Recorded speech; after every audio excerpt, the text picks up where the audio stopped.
problem with team sources of motivation is organizations have let them run amok and gone awry.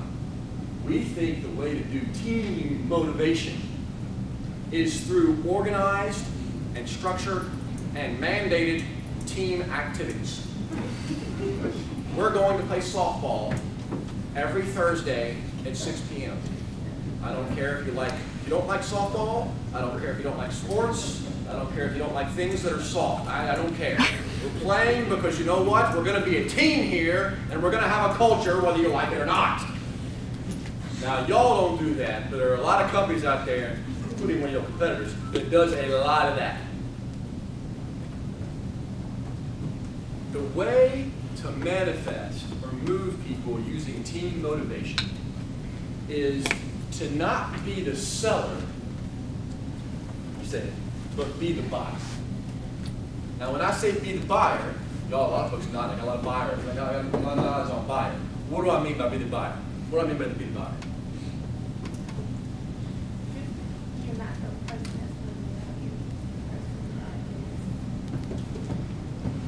Approving it. David, giving it resources, accepting it, right? Okay. So a lot of leaders try to force this team motivation thing by selling down onto their group on what we should do to be a great team. I have an idea. Let's go make it happen. No, look at what this person did. Took a best practice suggestion from one of the team members to preach a call list. So somebody in this room right now, tell me, give me a version of this. What have you done with your team in which someone came to you with a suggestion about how something should be done, and you took the suggestion and let them run with it? You didn't take the suggestion and run with it. You took the suggestion and you let them run with it. Come on now. Who's done that? Somebody in this room's done it.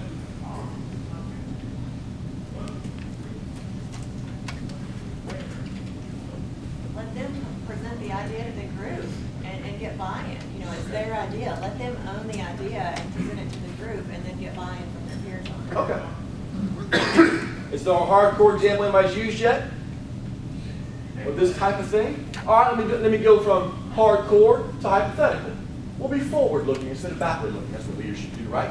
How could you use this kind of thing to motivate your team, to create that stronger culture, that collectivity? So, Joe, I'll tell you what we did. Sorry, I should have spoken earlier. But that's all right. We, of course, had to choose a very prospecting. I have a fairly young team. The plan that, quite honestly, I had put in place or implemented at first, just it wasn't working. It wasn't working as effectively. So we took a step back, sat down in a team environment, and just asked, what do you guys think from the aspect of you doing this every day? What would work better? So they put their own plan together as a team, and then executed on that plan, and we increased our new logo appointments by, I think it was a little over 200%, and our appointments went up. So now that they put this plan in place, now when we want to make tweaks to the plan, we do the same thing. We go back to them and say, how do we want to do this differently? And they come together, and it seems to work a whole lot. So it wasn't a one-time thing. It's now part of your culture. You're going to come to them. Now, first of all, that's a great example, right? I mean, nobody expected 200%, but that's a tremendous example. Yeah. Okay, so if you're already doing this and just didn't want to share it, that's fine. But if you're not doing it, then do that. Teacher out. Do that. Okay? All right. But there's one more thing with this. Once you go to them and ask them for their idea on how they can be successful. Yep. Okay? How does that create an agreement between you and your team? I'm going to use another word. The word that I could use would be covenant. How does it create a covenant between you and your team? So it's their idea, they run with it. We have post calls and pre-calls every Tuesday and Thursday, so they hold each other accountable to the number of appointments they set and whether they work for them or not. See, we have and we have built, what we've done is we have built a covenant. We have an agreement. Leadership's got a lot of reciprocity in it, at least it should. I'm not going to be all these awesome things to you and then let you go do what the heck you want to do.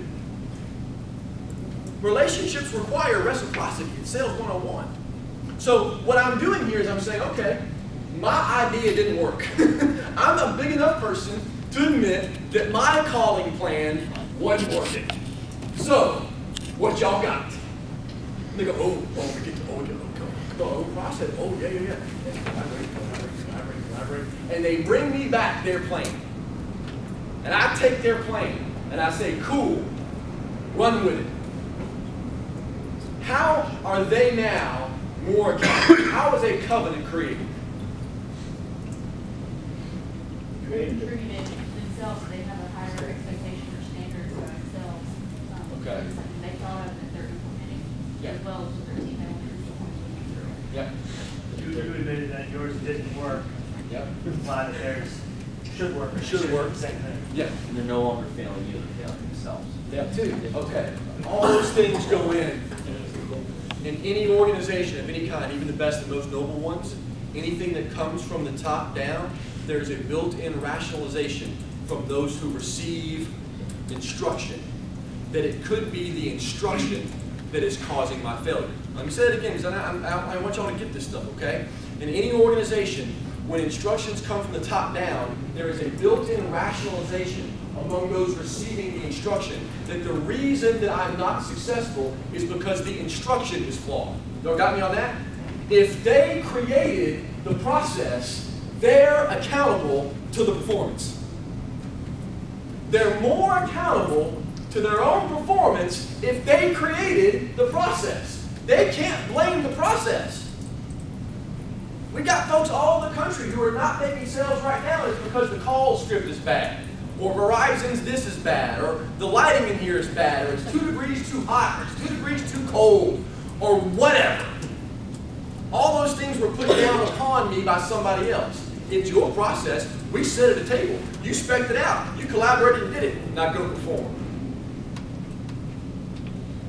They're held accountable to their process.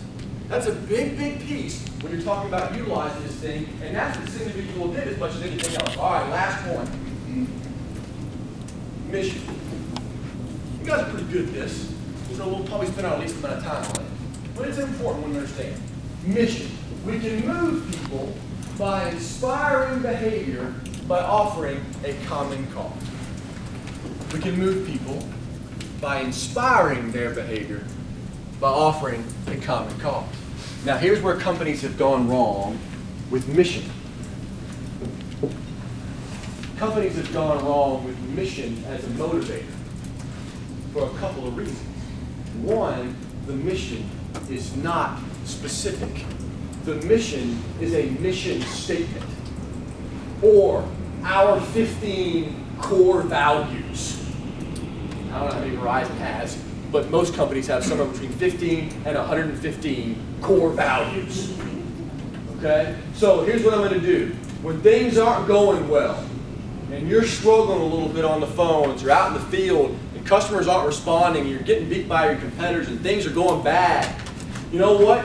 It's okay, man. Just go to the website and read the mission statement, and everything will be okay. Just feel the energy rush through you as you read those words that some marketing consultant wrote for $150,000. Or, well, it's obvious, just go to the front desk in the office, because if you look above the secretary's head reception, she sits in the front, and she's there, and she greets folks, and just above her head are the 15 core values of this organization. You're not making phone calls, you're not being successful. What's the matter with you? Go read value 4. It's integrity. That's the reason why, because you don't have the integrity. Stop stealing and you'll be successful. Come on, man. Take your mission statements and your core values and put them in a box and put them in a corner in a supply closet with everything else that nobody wants. I need a mission that I can pursue. There are people who are motivated by an individual pursuit of something. That is reward motivation, an individual pursuit of something. There are people who are motivated by a collective pursuit of something. That's mission motivation. When I create a moderate or short-term, measurable, and active mission for my people to pursue. Now, my best example of this didn't come from this room or this event, but it dang sure came from Verizon. And here is my example of this. I was at the Little Rock, Arkansas call center 2 weeks ago. We were doing generational change or something on generations. And we were talking about different ways that they motivate their people, and mission motivation came up. And they told me about the 111 mission. That call center in Little Rock, Arkansas wants to be #1 in 3 very specific and very business-driving categories. 111. They were all related to service, customer response, 111. Walk into the call center, all over the place. Banners, 111. Screens, 111. Here, 111. Everywhere. At 111 every day. What happens at 111 every day? At 111 every day, there's an alarm that goes off. At 111 every day, an alarm goes off to remind them of 111. Now, we're going to chase it this quarter. It's not a 5-year plan or a 10-year plan or a 20-year plan. It's this quarter. We're going to chase it this quarter. And at the end of the quarter, we're going to pull these numbers out, and we're going to measure these numbers against how we achieved. Y'all got me on that? And if it's 121 or 112 or 211, what are we going to do? What are we going to do? Run it again. 111 the remix. We're going to get those numbers. That's connecting everybody to a mission. My last one of these, how are you connecting your folks to a mission?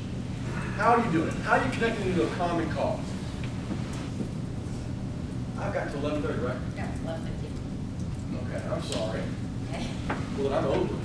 Yeah, Can I have 30 seconds? 30 seconds. Okay. Well, Somebody has to. I'm sorry. If you take the mission thing, you got to figure on your own. Okay?